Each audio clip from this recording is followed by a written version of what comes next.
Question number 10. Ron Mark. Thank you, Mr. Speaker. My question is to the Prime Minister and asks, does he stand by all his statements? The Honourable Stephen Joyce on behalf of the Prime Minister. Mr. Speaker, on behalf of the Prime Minister, yes. Oh, come on. Parliamentary. Order. Order. Supplementary question, Ron Mark. Thank you, Mr. Speaker. To the Prime Minister.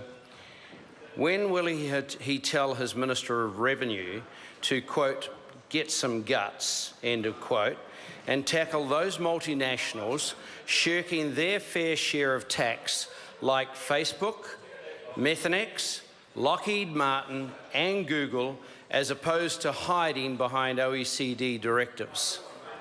The Honourable Stephen Joyce on behalf of the Prime Minister. Well, Mr. Speaker, on behalf of the Prime Minister, I'm not sure which statement the member was referring to, but in regards to multinational tax, we've had put a lot more people and resources into IRD in recent years.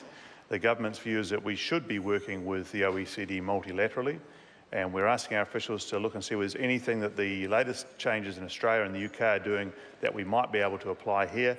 It's important that all companies pay their fair share of tax, but you have to ultimately do it multilaterally because these are multilateral issues.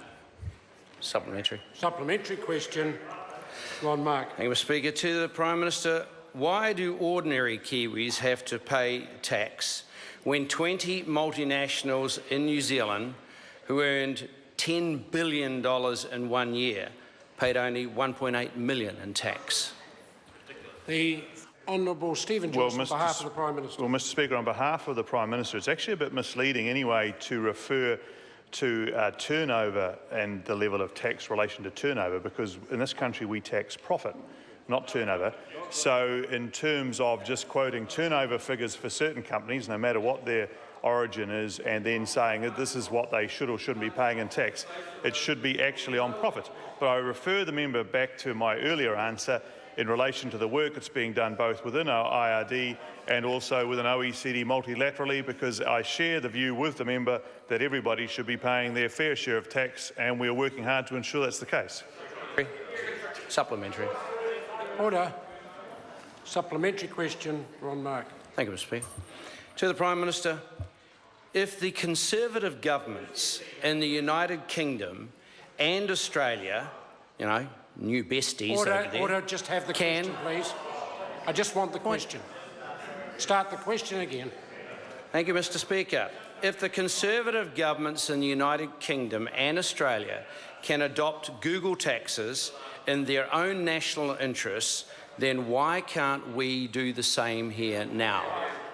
The Honourable Stephen Joyce on behalf of the Prime Minister. Mr. Speaker, on behalf of the Prime Minister, I note that in the case of Australia, we're literally talking about an announcement that was made in the last couple of days and has certainly not been passed through their parliament in any way, shape or form yet.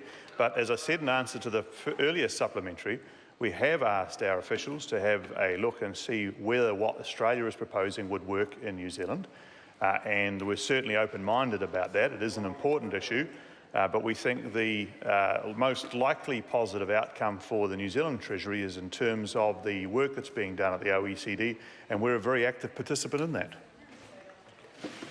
Question number